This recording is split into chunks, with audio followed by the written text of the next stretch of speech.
No, thank you. Sleepy. Come back in an hour. Need sleepy.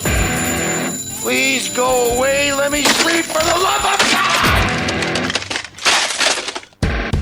It's now time for the Billy C. Morning Show, part of the Billy C. Boxing Network. Interact with the show at BillyCBoxing.com.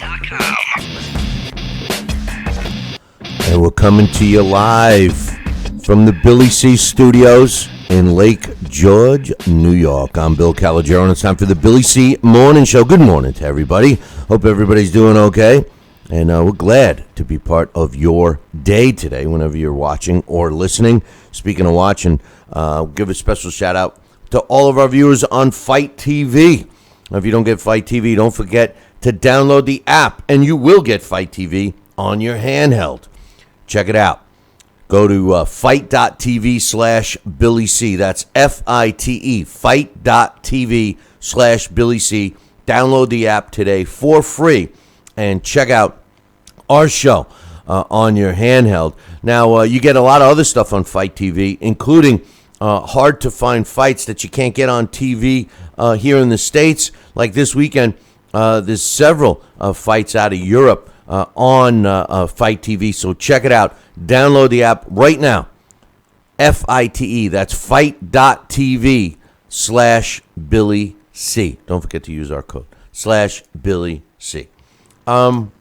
Also, today's show is being brought to us in part by Sal's Neighborhood Pizzeria, an Italian restaurant located in St. Simons Island, Georgia. Check out the website, www.salsneighborhoodpizzeria.com, or give my man a call, 912-268-2328, 912-268-2328. And don't forget to stop by and have some of his great Italian cuisine. Don't forget, if you're traveling on I-95, north or south, it's a 15-minute detour that will be well worth your while. Trust me when I tell you, I wouldn't be a fat bastard if I didn't eat Sal's food. Some great stuff.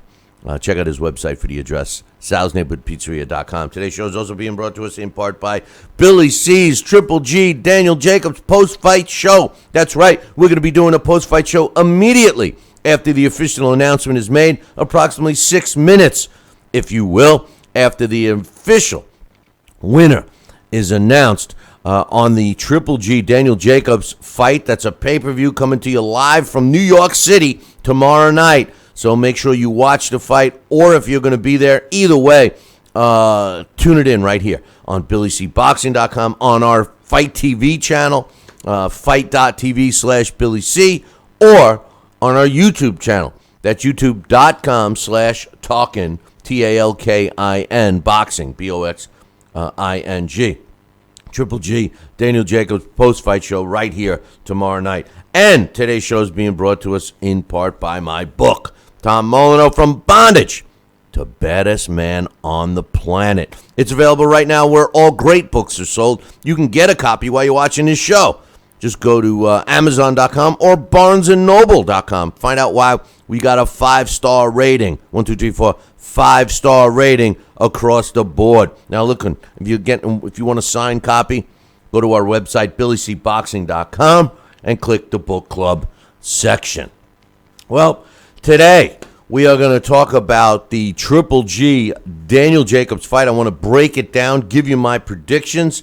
But before we're going to open up the phone lines, and I got a bunch of emails pertaining to the big fight that I'm going to read. So, but before that, a sad note that I want to pass along. The other day, former world middleweight champion Rodrigo Valdez passed away, 70 years young. He suffered a heart attack.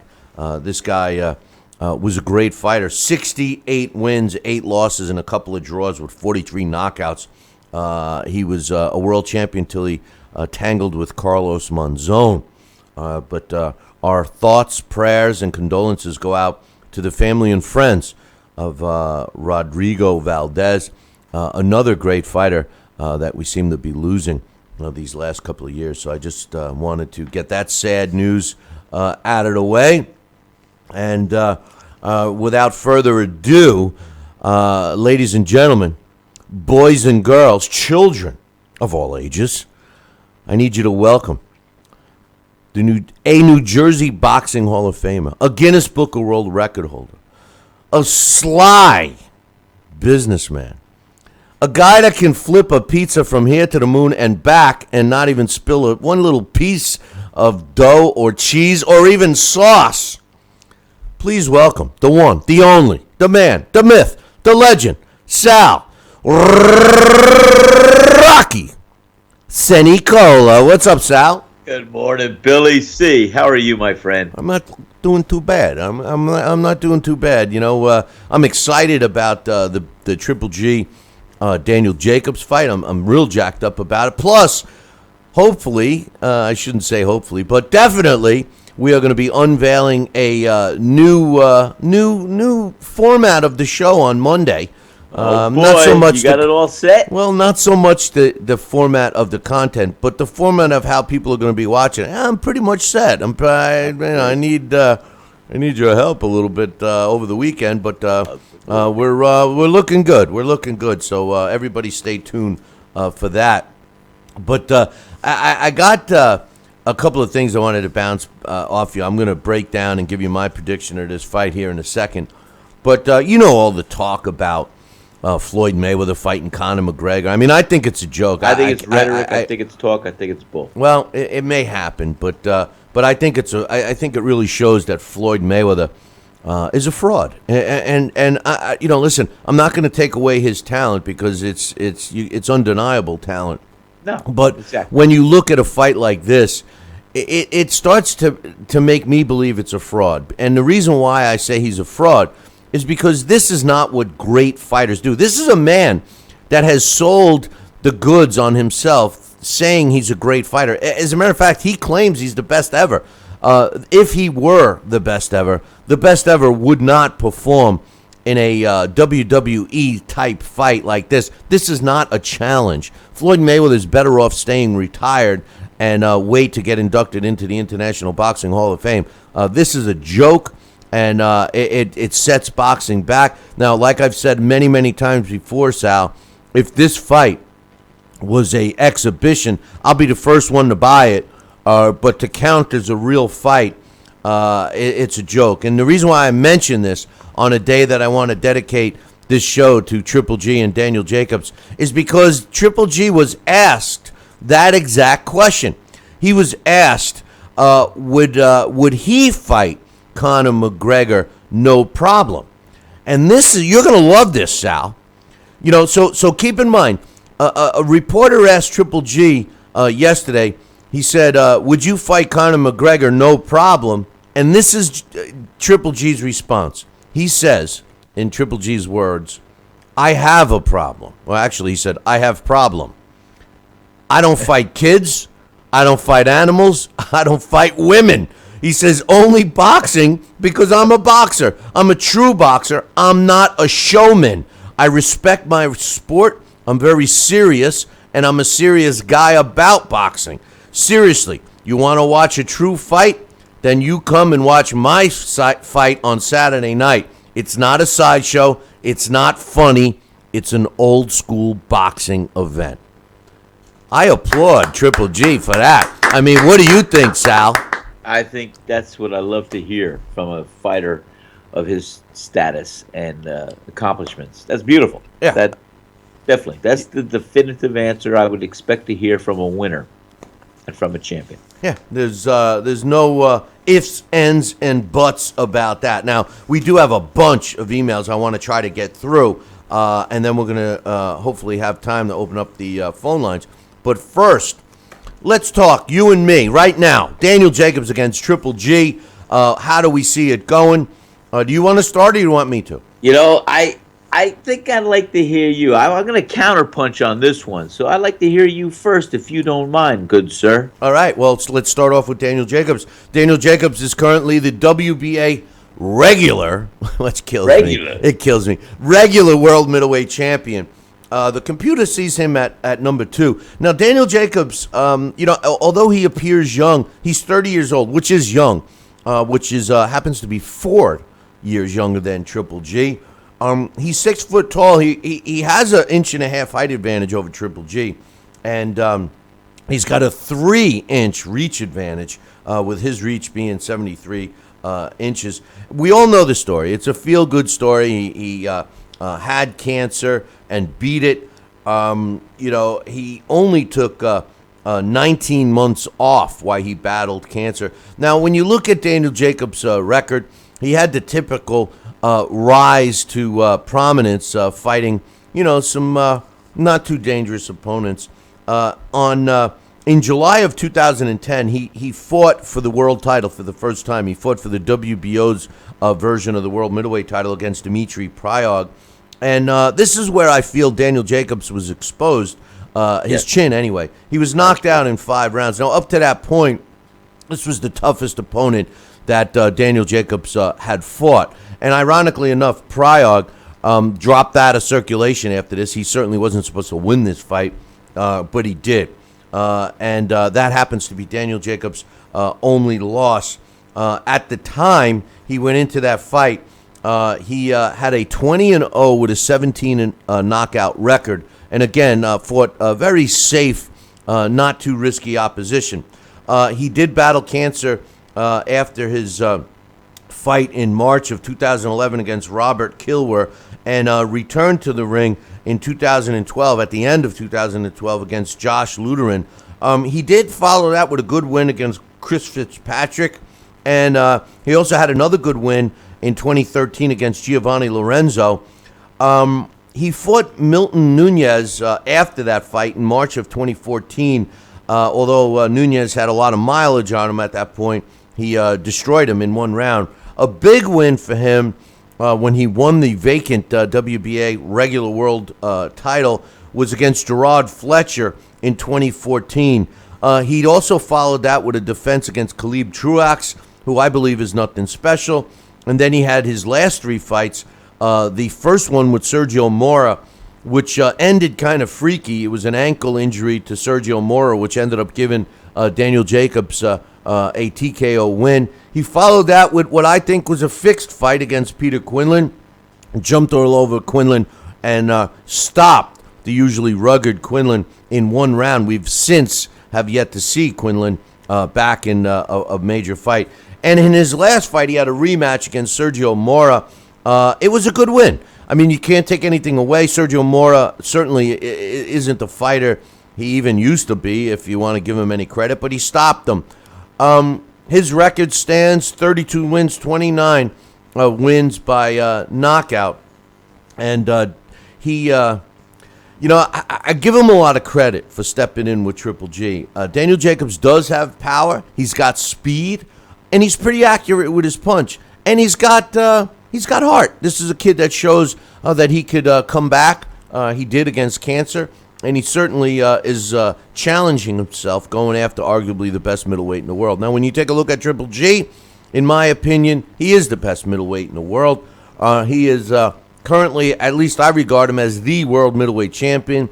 He owns the WBC, the IBF, the IBO, and the WBA's super champion belts. He's undefeated. 36-0 with 33 knockouts. 23 of those knockouts have come in a row.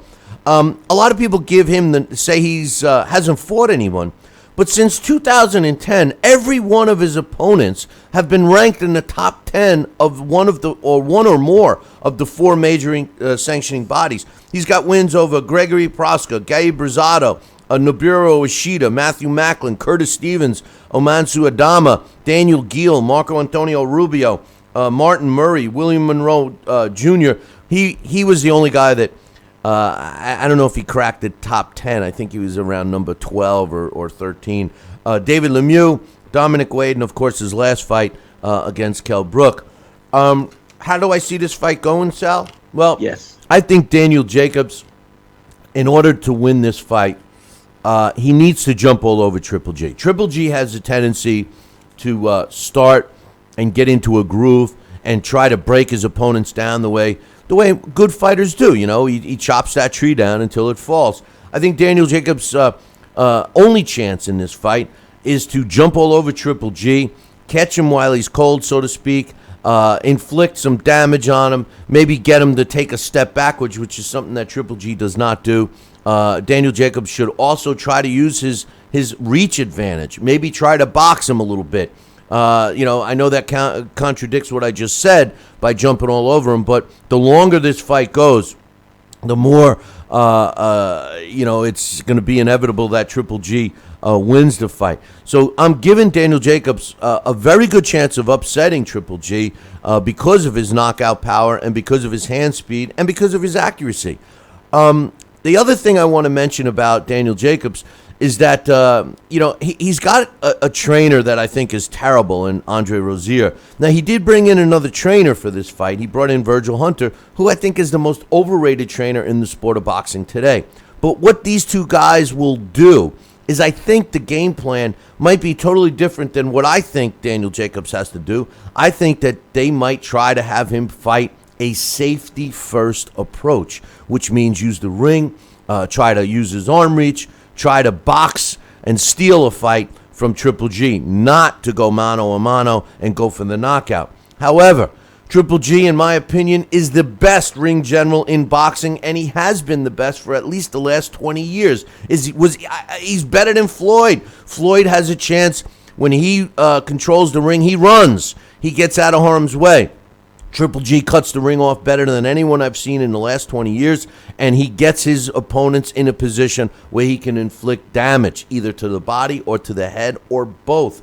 The way I see this fight going is exactly that. I think that Triple G is going to break down and destroy Daniel Jacobs. I think it's going to be an entertaining fight, and I have gained so much respect for Daniel Jacobs for taking this fight when most other fighters won't. The truth of the matter is, Daniel Jacobs, live underdog. Live underdog. I would not be shocked if we talk tomorrow night, Sal, and say that Daniel Jacobs upset Triple G. Would not be shocked. My official prediction, Triple G by knockout. This fight won't go 7 rounds. It'll be over within 6. What's your thoughts? Tell you what, you just gave a beautiful description and in-depth analysis of the fight of each fighter. And I can only add my opinion to what the words you just revealed. And I'll tell you this. As I said all along, Daniel Jacobs may know something that no one else has figured out or knows. And, I talked to my girlfriend about it. She has this canny idea of always picking the winners. And I asked her, who do you like better? And who do you think is going to win tomorrow night? And she picked Daniel Jacobs. Oh, no. She picked Daniel Jacobs. She said he's going to upset Triple G. And because he is the underdog, and because he's, like I said, he might know something that nobody else knows. Now, if that happens, I'm taking her back to the casino. But I'll tell you what. I said all along, Daniel Jacobs, I think he's a good warrior. My hat's off to him, taking this fight. He's got the tools needed to punch. I've seen him destroy opponents. He gets his feet under him. He does deliver a good punch with accuracy. And not too many people have penetrated Triple G's defense enough to where they could hurt him.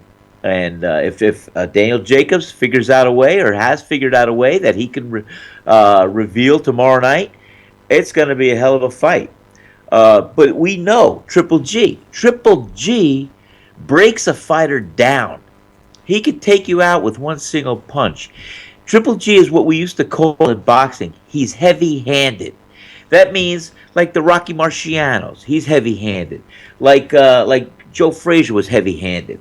Mike Tyson was heavy-handed. Well, Triple G, Roberto Duran, they're heavy-handed fighters. Which means when you get hit by a punch by Triple G, it's going to break you down. It's going to hurt you. It doesn't have to look like a devastating punch. It's still going to make and break and give you some type of damage. That cumulatively, over the rounds, it's going to make you do things that you did not expect. And that's not being able to hold up your hands, defend against the heavier blows, and ultimately be one to be vulnerable and succumb to a knockout.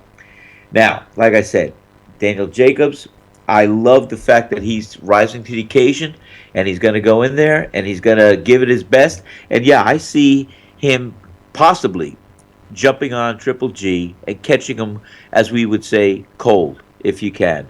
Uh, he's going to try and do it. Maybe if he can get to the middle rounds, maybe he can try to outbox him, use a little bit of his reach and his height. But he's got to first land a shot to get Triple G's respect. And even though I think Triple G will just still cut off the ring and come and eventually, you know, put him in a position where he cannot escape. So I think it's going to be a great fight. I'd like to see if Jacobs does have something that he's going to surprise the world with tomorrow night. But boy, oh boy, I think we're in for a treat. You know, another, obviously the co-main event, Roman Gonzalez against Yes. Wangek, and, or whichever name you want to use for him. And I can't pronounce any of them, but this is a really good fight in the super flyweight division. And the thing I love about Roman Chocolito Gonzalez is that this guy, hopefully when he surpasses the 50-win mark, the one thing that we're going to be able to say about Gonzalez is that he fought the best of the best. I mean, this is a guy that has seeked out the best in his weight divisions and beyond. He's actually fighting in a bigger weight class than I feel he should. And, the guy that he fought last time, Carlos Cudras, is also on that card, and he's trying to make a statement against David Carmona to earn a rematch against Gonzalez. And we saw that fight at your place, Sal, and it was a great fight. I mean, great fight. Unfortunately, Triple G is getting all the attention. But let me tell you, if you haven't made your decision to buy this pay-per-view, I'm telling you right now, these three fights that are the main three fights on the card are all worthy of a pay-per-view. This is a great card, and trust me, nobody's paying me to say it. A lot of times I'm turned off by the pay-per-views, but this is one that you got to invest in. And I think it's like $50 too. I think it's very affordable. But anyway, let's read some emails because I want to open up the phone lines. This first one's from Jesse. He says, here's my picks for the weekend. He says, Jacobs over Triple G in a close split decision. He says both guys are going to get knocked down, and Triple G gets buckled in the late rounds. He says Roman's going to win a split decision over Wangek. Kudras will knock out David Carmona in the last round, and Ryan Martin wins a unanimous decision over Cruz. He says, hey, Billy and Sal, do you watch free fights on Unimas and Estrella on Fridays when they showed them? What's your typical day on a Friday? Do you look for Friday night fights? I always look for Friday night boxing, and I'll watch as many of them as I can. So my answer is yes. What about you, Sal? Well, I'm going to watch them, but I'll tell you, I repeat that. I'm sorry. I just he just wants to know if you'd look See, for you caught me off guard. It's all right. Well, maybe off the chat. Why don't you get out of the chat room then? I'm closing it down. Anyway, I'm going to answer for Sal. Yes, he tries to watch all the fights he can on Friday nights. Oh, absolutely, and I'm going to. Jesse in the says, pizzeria. Jesse says, why did Tito and Shane never fight? Who would have won that fight? I guess Mosley's facing another Russian who's 10-0 with 8 knockouts for a title shot. Shane is basically fighting for money now. I hear that Russian promoters pay pretty good to former stars to fight their young guys. First and foremost, yeah, they pay pretty good if you get your money, so Shane better watch out. The reason why Shane and Tito never fought, Tito was way bigger. Shane started fighting in the bigger weight classes as he aged, and the crossover of their two careers, Shane was still fighting at the much lower weights. I think that's the only reason. He says, can you do a blast on Carlos Monzon and put him up against Duran, Barkley, Triple G, Nigel Benn? Yeah, we'll definitely do a blast. We've done a blast on Monzon, but I'm sure Alex and I will be able to do another one without any problem at all. Thanks for the email. Jesse, we got another one. This one's from Johnston. He says, I just want to drop an email against the anticipated matchup between Triple G and Jacobs. He says, I got to give the utmost respect to Jacobs for taking such a fight. I can't say anything else other than a Triple G victory, but you never know. He says, my quick view is that Triple G stopping Jacobs in the round between rounds 6 and 8, very similar to when he stopped David Lemieux. He says, I just heard that Triple G was 162 pounds at his 7-day weigh-in. much lighter than Jacobs, who was 167, almost 168, 167.8. He says whether this is going to make a difference tonight on Fight Night, we'll have to wait and see. This backs up what I've said a lot of times about Triple G. He's a small middleweight. He really is. All that BS that Canelo was saying, and even Floyd ducking him, he's not a big middleweight. Anyway. No, he's not a big middleweight. No, he says Triple G has even mentioned that he may consider dropping to 154 pounds for the right fight. And he says, I guess the right fight would be Canelo. Why should he drop to 154? Canelo's fighting at super middleweight now, So Exactly. Anyway, he says an interesting fact on Roman Gonzalez, who's closing in on Mayweather's 49-0 record. It's not Mayweather. Mayweather's tied the record. But anyway, he says Chocolito will go 47-0 this weekend if he wins, and he's expected to. It's taken him 12 years to get to that point. Mayweather has been a pro for 18 years by the time he hit 47-0. Mayweather may have had tougher fights due to being in the, I'm not even going to mention it. He has not had tougher fights than Gonzalez. I just said that Gonzalez had the much tougher fights when you look at the significance in the weight divisions. He fought the best guys in the weight division, so I'm not going to even give Mayweather that credit. Thanks for the email. Raheem says, it's me, Raheem, guys. He says, Triple G, Daniel Jacobs, he says, it looks like it's going to be the battle of the year. He says, I'm taking... he says that he's taking Jacobs, knocking out Triple G. So that's his prediction. Another one going with Daniel Jacobs. My man Joel, since a lot of people are asking about the Triple G Jacobs fight, I got a different question. Do you think Andy Lee can return to where he was a couple of years ago, or is he too old now to compete at a high level? Curious on your thoughts. He also wants to know if you did your homework on Dimitri Bivol. I doubt. Sal's been real busy, so he will get to it. But and I speak for Sal. I'm just trying to get through the emails.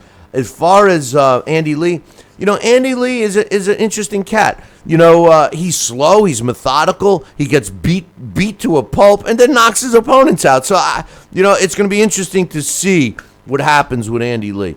Thanks for the email, Joel. Let's see. We got another email. This one is from my man Mitch. He says, Triple G hasn't lost yet, but something's going on with him once again. He said he had a bad cold before the Rosado fight. They actually considered canceling it. He said no and fought on. He looked pale and green before he fought Brook, and he fought like there was something wrong. We all thought there was something wrong. He says he also has something wrong with him when he fought Kasim Uma.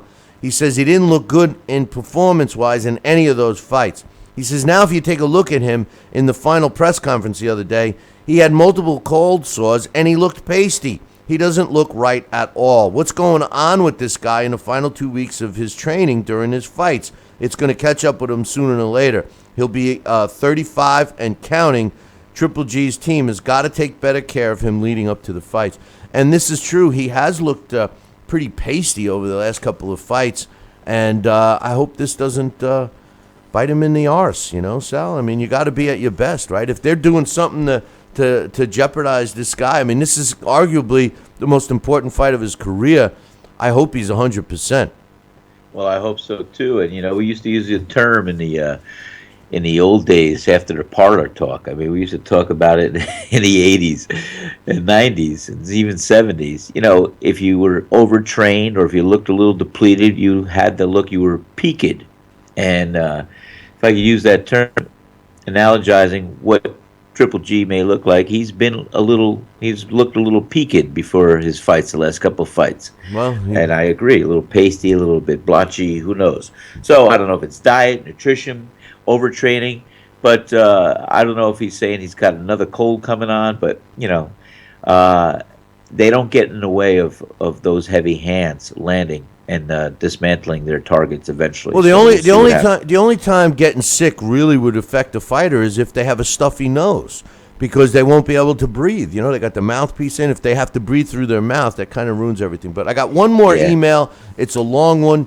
Normally, I request everybody when you send in an email, try to keep it short. But this one's from my man Coach, and he gets special treatment. So he says, the start of the era is mildly enthusiastic with boxing's apparent effort for higher quality fights on TV, specifically the PBC. The early push of fan-friendly fights like Frampton Santa Cruz, Peterson Evanson, Broner Granados, Bedeau Jack against DeGale, Pedraza Davis, and Thurman Garcia had me excited until the closing of a highly entertaining Lemieux-Stevens fight last week. A step back, week list of upcoming fights were announced. He says, certainly this weekend's Triple G Jacobs fights is a no-brainer, but it's a pay-per-view, and I again find myself befuddled with some of the sports' upcoming schedule. How do we now get Berto versus Porter? What has Berto done besides set the table for Mayweather's pickings? Why are we being promised the return of Josito Lopez? I love Josito Lopez. He says, to take the cake, Elder Alvarez now paid to step aside of his mandatory WBC challenge. They're allowing the hibernating Adonis Stevenson to come out and wander finally from the Great White North and come to Long Island to face number 10 ranked Irish Shawnee Monahan, which I'm going to talk about, and I think that's a joke. But anyway, he says, when, if ever, will we get a real world champions? Don't get me wrong, I'm a big Monahan fan. At age 28, a late comer to the sport, the now 35-year-old Monahan is 28-0 with 17 knockouts. He's still hard at work, having to battle his way up the ladder one rung at a time, of facing ever-increasing level of opposition of his career. Everything I like about boxing, even recognizing his skill set, will never, ever get him anywhere near a sniff of any top 40 pound-for-pound list. To have worked his way into a top 10 is an accomplishment all in itself. Listen, one loves a Rocky story more than me. I think he meant to say no one loves a Rocky story more than me, especially a green one. You're throwing in the Irish connection? Come on, Coach. But getting a title shot with the WBC, allowing Superman to fly over the front nine, is a big step back for the sport. Even if you're happy with the tough Irishman's blue-collar work at number 10, what about Sergey Kovalev even being ignored for a rematch by Oakland diva Andre Ward? What has that have the fans' favorite fight? He says then about Joe the Beast Smith, who owns a first-round knockout over Andres Fonfara, who went the distance with Heyman's Artful Dodger advising. I do recognize that the WBC Oslander Godzvadik is facing Yunisky Gonzalez on April 8th, and Fonfana is recently coming off a comeback win over the not-so-bad Chad Dawson. All the while, WBC allows Lucien Boutez winless in his last 3 fights, fresh off a positive PED test in a KO loss to Alvarez, still linger around at number 7. And then there's still Bedeau Jack at number 4, now freed up number 5, Artur Beterbiev and Sullivan Barrera at number 8, with Barrera pulling out of their upcoming fight. How do we get Stevenson fighting a number 10 guy? Which I agree with. Stevenson is a joke. He's a total joke. I guess with an already watered-down list of titles, better having the WBC keep boxing's current trend of WWE-styled recycling of recognizable names with familiar backstories. Now have the 39-year-old Superman Stevenson taking on a 52-year-old B-Hop for a newly established Geritol belt. I wouldn't be shocked if they do that. In a total adversion to the status of the most of the sport's world champions, I'll close my bated exhale with one last statement. The only fight I would expect seeing no longer ace-sided Mayweather make his second retirement return is, no, not a fool-me-twice Pacquiao Khan, a God-forgive-me Berto 2 pick, a well-hyped McGregor cross-sport pro boxing debut scam, or even a Triple G fight. I couldn't handle all of the moaning and excuses. The only return fight I would respect at this point is for the narcissistic, self-praising egomaniac would be the winner of Errol Spence versus Kell Brook. Fight that winner, and that one should come off. I agree with everything that Coach says here, Sal. I think that it's a joke, and this discussion of Floyd fighting Conor McGregor, and now the Stevenson step-aside money so that Stevenson gave Alvarez step-aside money so Stevenson can make a voluntary title defense. It's a joke. And I can't stand it. You know, we did kick off this year starting well. I hope we don't go down the toilet. What do you think?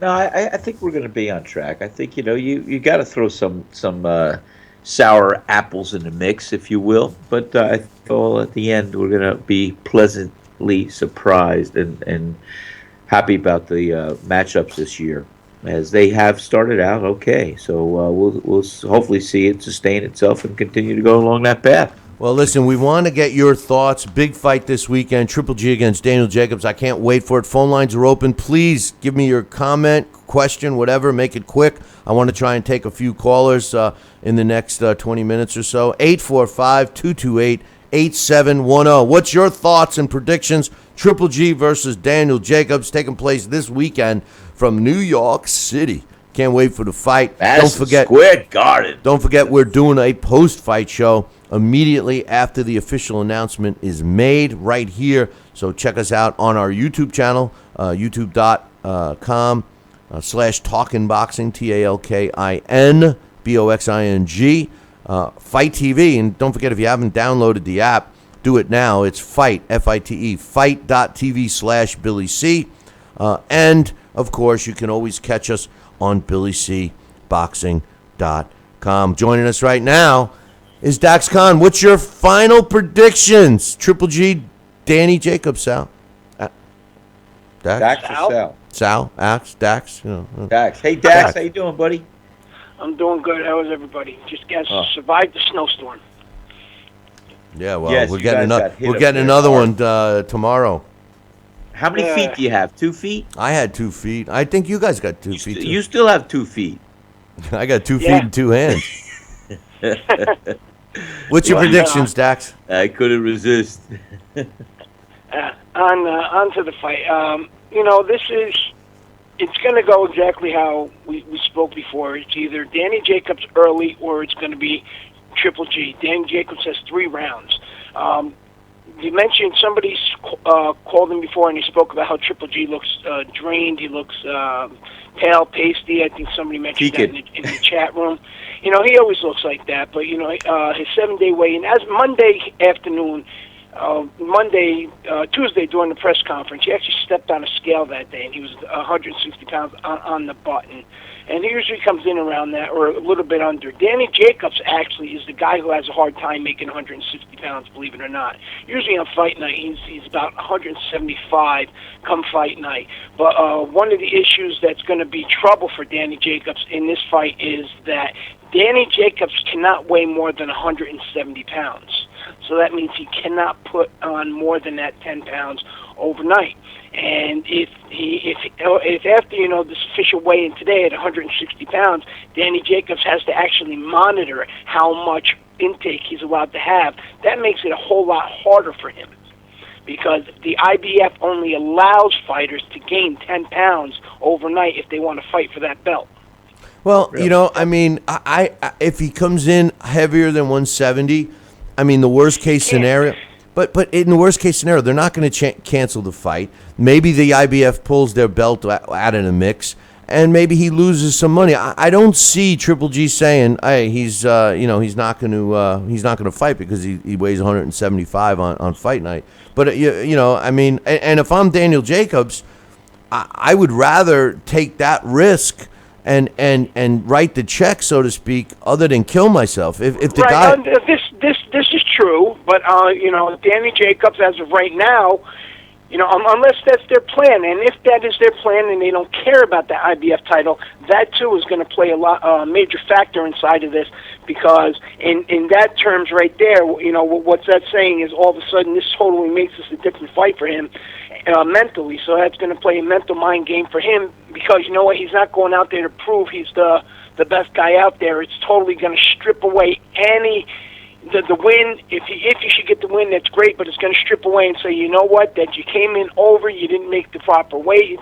So it's a lot of mind games that are going on there. Yeah, so, but you know what I love about this fight, fellas, is that even if all of the belts between today and tomorrow night were taken off the table, I'm just saying, if all the belts all of a sudden for some reason it was announced, hey, the fight's going on, but it's not going to be for any of the belts, I don't think it matters. I think that the boxing public, at least the boxing fans that know the sport, realize that this fight is really the fight for the world middleweight title. I don't care who's got another belt. I don't care who other people like, if they think even Canelo is in the mix, or God to help us if we mention Billy Joe Saunders. It doesn't matter. The beauty of this particular fight is that you have the top two middleweights fighting each other. So I think the sanctioning bodies should just be happy that they're making all their sanctioning fees, because if I was involved with it, I would say, hey, the public knows that this fight is for the world title. Why pay all these sanctioning fees? I don't know. That's just my thoughts. I mean, what do you... This is true. I have to agree with you on that. David Lemieux, a lot of people don't realize, David Lemieux lost his title on the scale before he even stepped into the ring with Triple G. Why? Because he gained more than 10 pounds overnight. It's amazing. You know what? And that's so easy to do. And that's why, guys, I'm still a big proponent. I fought in an era when you weighed in that morning. You had the morning weigh-ins. And if you want to come in like a sloth and sluggish, you're going to water yourself down and you're going to be 10, 15 pounds heavier. I always entered the ring, usually right on where I weighed in at. The 135-pound limit as a lightweight. Yeah. Because That's why we want to. I would love to have same-day weigh-ins. But what was your... Stamina is another factor in this. The last time that Daniel Jacobs has actually gone 12 rounds was in 2010, and that was against Caleb Trual before the TKO. And, so Daniel Jacobs, because he struggles so hard, that's why his fights have to be so short. And that's why when you see him against Sergio Mora, who was usually a very durable guy, Sergio Mora was, that first fight when they went 7 and Mora hurt his ankle, Daniel Jacobs had to pace himself. If you try and pace yourself against Triple G, he closes in on you, and that's the problem. Now, Triple G, as far as his terms, Triple G, he's only gone, 10 or 11 rounds twice in the last couple years. Their combined resume in their last 10 fights, Daniel Jacobs' combined opponents are 232, 33, and 11 with 150 KOs. Triple G's combined opponents in his last 10, I believe, is 301, 22, and 220 KOs. So Triple G has actually faced the harder punchers and the guys with the better resume. And Triple G's also has 4 guys on his resume with over a 75% KO ratio, harder than anyone Daniel Jacobs has ever faced before. So the way I see this fight going down officially, my prediction is Daniel Jacobs has to come out, he has to jump on Triple G, he has to hope Triple G isn't ready for it, and he has to do exactly what he did against Peter Quillen. If he tries to box with Triple G, he's going to get knocked out. The second Daniel Jacobs goes on his back foot, which is something Triple G is adept at making guys do, whether they want to or not, what happens is Daniel Jacobs is never going to be able to go on his front foot again. He's not adept, he's not well fighting forward, so Triple G is going to get the knockout. So it's either Daniel Jacobs early or it's nothing. Sounds good, my man, and we will definitely be looking forward to you on Fight Night when we do our Triple G Daniel Jacobs post-fight show. I can't wait for this fight, Dax. I know you're just as jacked up as I am. We talk like two kids on Christmas about it off the air, and I'm so glad it's here. I really am. Absolutely. Last thing, I just want to make a comment what Sal said before about heavy-handed. They're both heavy-handed guys, but Triple G has a different type of heavy-handed power, even different than a Mike Tyson, as he stated. Those are guys who needed to have the speed behind there, and when you got hit with those punches, as they say, speed kills. Which between their power and what you didn't see coming, that's what really, kind of shook guys up a little bit, and then they were hit with these follow-up punches. Triple G has what's more called, we always call it thudding power, in the terms of when you get hit with it, even though you kind of have your senses in your mind, your body's saying, there's nothing your body can do, and it just makes it easy work. And especially when he hits you with those liver shots, that's it. We see when he hits you back there, you have 3 seconds, all of a sudden your body just gives away on you, So he has a special type of power that we've only seen 2 or 3 other guys have in history. Great point. Yeah, he breaks you down. That's what I'm saying. He's dangerous. He's heavy. And you're right. Having the difference between a fast delivered punch with power or just being like a heavy-handed Rocky Marciano type. That was a heavy-handed. Roberto Duran was heavy-handed. And Triple G is heavy-handed. And Aaron Pryor was heavy-handed. Those heavy hands, it doesn't matter where he hits you. Oh, it does, but he's going to break you down. And that's what he always has going for him. Dax, we'll look forward to you tomorrow night, my man. Absolutely. I'm looking forward to it, and tell everybody to follow our Talking Boxing feed for later on when I give all the official weights for everybody on the cards. Sounds good, like brother. To see that. Thanks, Dax. All right, everybody, enjoy your day. Don't forget to follow our Twitter feed and our Facebook accounts. Dax will be working hard on that. Phone line is open. I know several of you were trying to call in. We're only taking one caller at a time. 845-228-8710. And I tell you, talking about Triple G's power, Sal, his jabs hurt. And I think that the first time Daniel Jacobs gets caught with a jab, but Triple G has had a tendency to take some shots. I mean, he has taken some punches, and Daniel Jacobs can punch. If Daniel Jacobs can land some shots and get, and I think Dax just mentioned it as well as I think I said it earlier too, but Daniel Jacobs, if he can somehow get Triple G to move backwards, because the one thing about Triple G is he never moves backwards. This guy's always moving forward. He's cutting the ring off. Well, not only just cutting the ring off, he's moving forward. Exactly. He's always moving forward. So, like Dax said, to force a fighter to go on his back foot, meaning moving him back, that takes it out. You can't get your punches. You can't get all your power in your punches. I don't know. I think that Triple G is in for a tough fight, but I think he's going to prevail. I think he's the best fighter out there right now. I don't think he's the best pound for pound. I think Roman Gonzalez is, but I think Triple G is right up there. And again, I can't emphasize more of how much I give Daniel Jacobs credit for taking this fight, whereas all the others, every other name, has not. Right? No, exactly. And it's a lot. It speaks volumes. And like I said, I think that Daniel Jacobs, he might be onto something. He's taking this fight for a reason. He's not going in there thinking he's going to lose and just collect a check. There's a lot of fighters that would love to be in his position just to do those two things. They know they're going to lose, but they're going to get a great check. But the bottom line is Daniel Jacobs is going in there to fight and to win. I agree. I think Daniel Jacobs wants to, show people that he is better than people might be thinking. Listen, his only weakness is his chin, and the reason why we say that is because he got knocked out and beat up bad by Pryarg. I'm sorry. Since then he's been very careful. Now, he did stop Peter Quinlan, and Peter Quinlan was known for a chin. I mean, I saw this guy take a lot of shots. That's why I to this day, I feel like there was some shenanigans. These two guys were good friends. They trained out of the same place. Quinlan really was set with financially. I know his wife is some kind of designer or something like that, or something along those lines. And, they had some plans to with businesses together. It might have been a cash-out fight for him. Similar to Deontay Wilder when he fought Malik Scott. Two fighters that are friends, and the fight gets over in one round. I don't want to discredit Daniel Jacobs because a win's a win, but that's the way I look at it, because Peter Quinlan was a guy that was tough. He had a tough chin, and even if he's a slow starter, he went down and was clearly hurt by Daniel Jacobs, and I think that's Danny Jacobs' shot at Triple G, Sal. I agree with you. He's got to do it early because we don't know what's going to happen after the middle rounds, into the middle rounds. I think, like I said, the longer the fight goes on, Triple G will break you down and hurt you.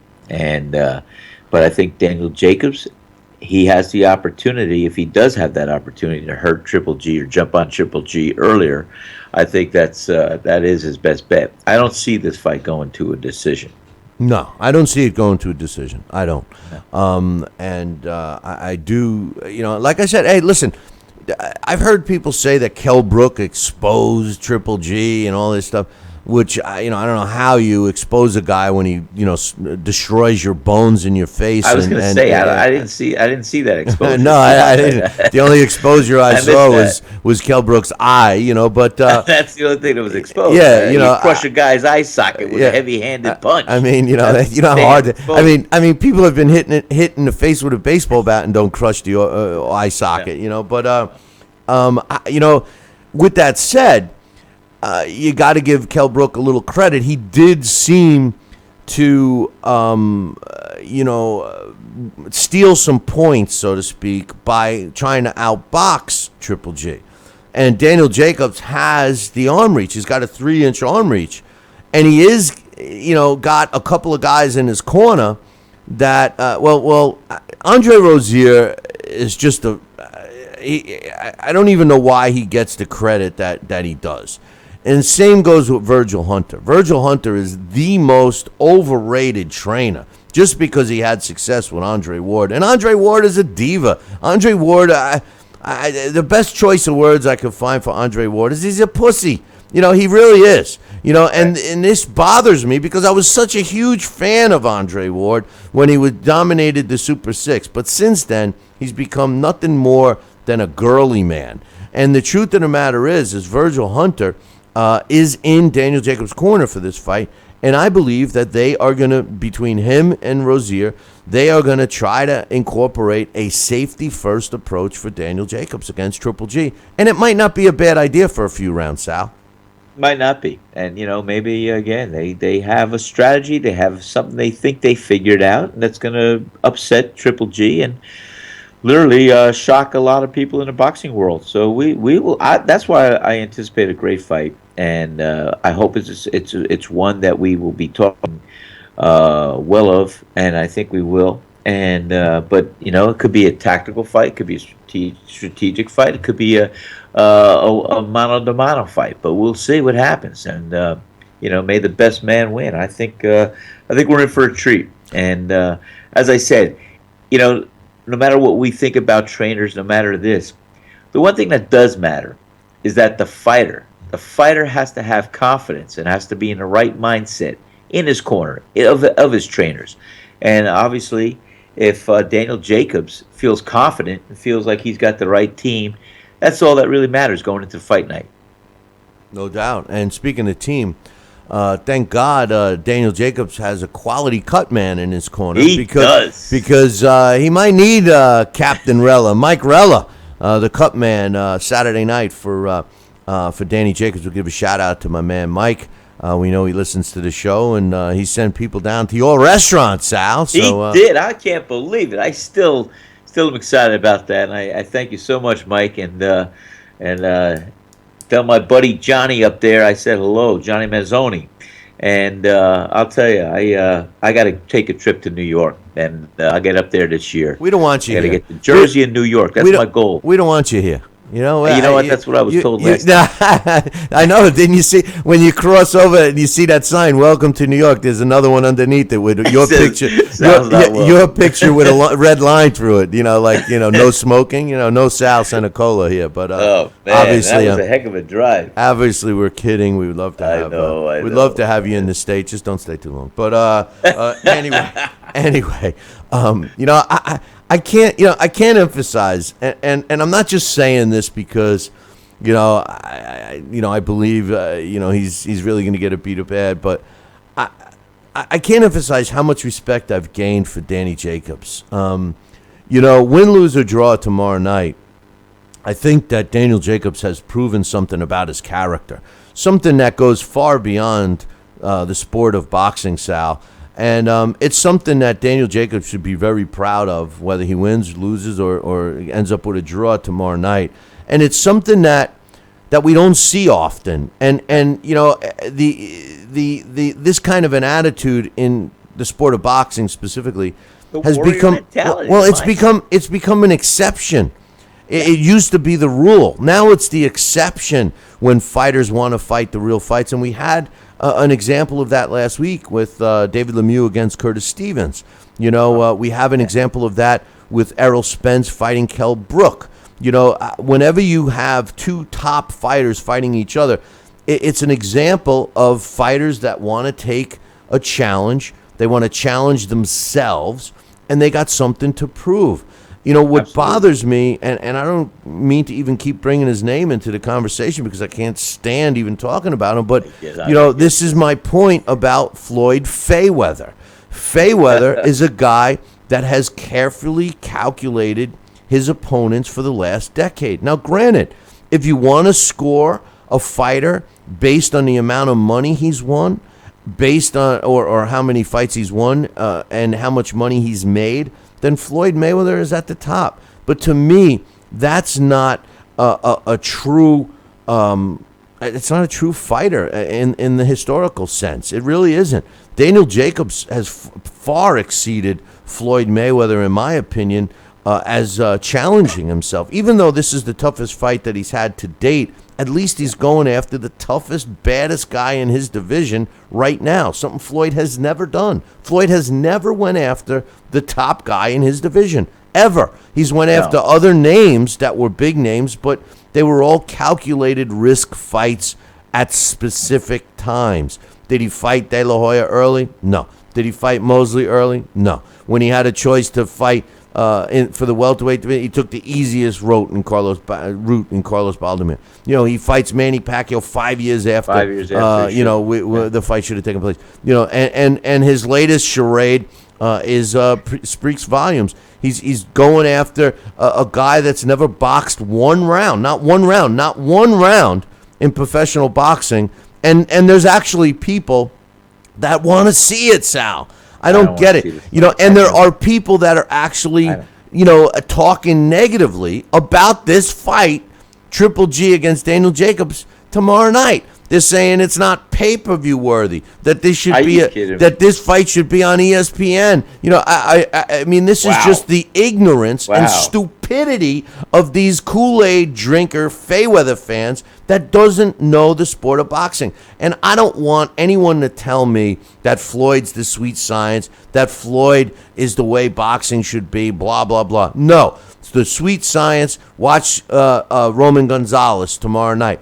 Watch Triple G. He is not the bruiser that people think he is. Yes, he's got thudding power like Sal and Dax have mentioned earlier in the show. Yes, he can knock you out with a jab. He's got that. But this man knows how to cut the ring off. This man knows how to change your game plan to the game plan he wants you to fight. This man knows how to position you where it's advantageous to him.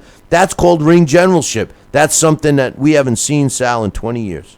No, absolutely right. And, I've said this before on the show, but I'll add another facet to it. I know how you can gain respect for Floyd Mayweather. If he's ringside tomorrow night at Madison Square Garden, and whoever wins that fight between Daniel Jacobs and Triple G, Floyd stands up in that ring and challenges him to be the next opponent. He won't. That would be too much to even fantasize or dream about. But I know you would have a lot more respect for him. I would, and I have always said that if Floyd Mayweather fought Triple G, whether he won or lost or had a draw, he would actually rise in my all-time great list. And the reason being is because he would have challenged himself. He would have went outside his comfort zone and fought a guy to prove his greatness, something all other great fighters have done. Floyd has failed to do that. When you look at Sugar Ray Leonard, whether you liked him or not, Sugar Ray Leonard came out of retirement and he challenged the best guy, the Triple G of his time, which was Marvin Hagler, and won the fight. If Floyd could do that, he would etch his name in stone forever. Is he a Hall of Famer? Of course. Is he going to get in first ballot? Yes. Is he going to be remembered as a great fighter? Yes. But I challenge anyone to remember a specific fight for something other than the circus atmosphere. The fight that pops in my mind when I think of Floyd Mayweather is Manny Pacquiao and how terrible and anticlimactic the fight was. Not one of Floyd's fights pops in my mind because of excitement level. Not one. And there's so many other fighters that you can throw a name out that may have never even won a world title. Mickey Ward is a great example. Never won a major world title. But when you think of Mickey Ward, you think of many fights, specifically the 3 against Arturo Gatti. You mention other names. I say this all the time. Mike Tyson, Rocky Marciano, Jack Dempsey, Sonny Liston, Muhammad Ali, Joe Frazier, George Foreman. You mention all these names, Marvin Hagler, Tommy Hearns. You mention a name, Duran. Fights pop into your mind, memories pop into your mind, and you're like, oh man, do you remember against so and so? Do you remember that fight? I know. You don't say any of that. On and on. None of that with Floyd Mayweather. And Floyd Mayweather, if he wants to be a guy that is half as good as he says he is, then he needs one of those signature fights. He's yet to have one, Sal. Well, and that's what you just said is so powerful and so true. And because the signature fight is so defining and it lets you learn and see what a true champion is all about. Right. It's no doubt. But listen, don't forget to tune in to our Triple G Danny Jacobs post-fight show. We are going to be airing live right here. Wherever you're watching or listening to us now, we will be live. And don't forget about Fight TV's app. Go download it today. Fight, F-I-T-E, .tv/Billy C. FITE.tv/Billy C. Sign up. Get the app for free. There's some great fights available on Fight TV this weekend coming to you from Europe. So if you're interested in that as Fight Saturday, materializes, you'll be able to watch some good fights on Fight TV. So check that out. We will also be on our YouTube channel, youtube.com/talkin, TALKIN boxing, BOXING. And of course, you can check us out live on BillyCBoxing.com, the front page. We will have the phone lines open. Sal and I will each give you our thoughts of the fight and the fight card, and then open up the phone lines. And pretty much you guys will be driving our post-fight show from start to finish. So I'm ready to stay till 2, 3 in the morning if you guys keep calling. If not, absolutely, then I'll go to bed early because it is going to be a late night. I don't think the main event starts until 11. And at least 11. So we'll see what happens. But on this St. Patty's Day, March 17th, a lot of important stuff happened. On this day in 2007, Jean-Marc Mormac wins a 12-round decision over O'Neal Bell to win the WBA, WBC, and the World Cruiserweight titles that took place in France. On this day in 1995, Julian Jackson knocks out Agostino Cardamone in the second round to regain the vacant WBC World Middleweight title. Took place in Massachusetts. On this day in 1919, Jack Britton knocks out Ted Kid Lewis in the 9th round to win the World Welterweight title. It took place in Canton, Ohio. On this day in 1990, Julio Cesar Chavez knocks out Meldrick Taylor in the 12th round to win the IBF and retain his WBC Junior Welterweight title in Vegas. This was an extremely controversial fight. Meldrick Taylor seemingly was winning this fight. Julio Cesar Chavez hurt him in the final round, and the fight was waved off, giving Chavez the win. A lot of people felt that Meldrick Taylor should have been given an opportunity to beat a count, but referee Richard Steele, I believe, waved it off. And to his defense, he says, I don't look at the time. I just was trying to protect the fighter. On this day in 2007, Juan Manuel Marquez wins a 12-round decision over Marco Antonio Barrera to win the WBC Junior Lightweight title. It took place in Vegas. On this day in 1897, Bob Fitzsimmons knocks out James Corbett in the 14th round to win the World Heavyweight title. That took place in Carson City, Nevada. And on this day, didn't he do that with a solar plexus punch? His soloplex punch, That's yes, what it was. that was what it was. On this day, March 17th in 1923, St. Patrick's Day, a extremely important fight, at least in my mind. I was always a big fan of Battle and Siki, and if you've never heard of Battle and Siki, you should read some info on him, specifically the Battle and Siki book. Which this guy was quite the story. Not that I saw him live or anything else, but this was a guy that was a tough guy, fought his way into the sport, and actually accepted a fight on St. Paddy's Day against an Irish fighter in Dublin. And ultimately, Mike McIntyre wins a 20-round decision over Battle and Siki to win the World Light Heavyweight title. It took place in Dublin, Ireland on this day in 1923. Many people feel he was robbed. Of course, you accept the fight to fight an Irish fighter in Dublin on St. Paddy's Day. I mean, you had to knock him out at least 4 or 5 times to get the win. And unfortunately, Badalenski lost the battle of life when he was shot in the back of the head in Hell's Kitchen in New York to end his life. But quite the story. You guys are interested. You should read my book first on Tom Molyneux, and then read the Badalenski book. But any final thoughts, Sal Rocky Senecola? No, I think we're just going to be counting down the rounds and the time to see a beautiful fight. And I think I can't wait. I'm excited about this fight. I really am. Well, a lot of us. Go ahead. I think. What's your final thoughts? You pick Golovkin under 6 rounds. Under 7. I don't think it's going to go 7. I think the fight is going to. It's definitely not going to the scorecards. I do think Daniel Jacobs may make it interesting. Whether he drops Triple G or not, I don't know. I think Triple G has never been dropped, or at least not that he was never hurt. Daniel Jacobs has the punching power to do just that. And then the big test would be, well, how does a guy like Triple G come back from adversity? Something all great fighters must do. Right. Either suffer a cut and come back from that, get dropped, get really hurt, come back from that. That's what great fighters do. Another thing, by the way, Floyd has never done. And I've always wondered about switching to Floyd, how he would have handled that, his corner, because his corner, Floyd, they're all yes men to Floyd, and adversity and when Adrian Broner, nobody really likes Broner, but when Broner was getting beat up against Madonna, when he went back to his corner, he was the guy that had to settle his corner down, and he ended up losing that fight, but he showed a lot in that corner, and it's something we've never seen from Floyd. And we've never had to see it from Triple G either.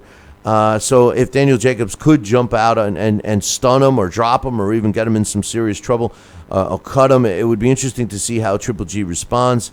I personally think it's going to be a great fight.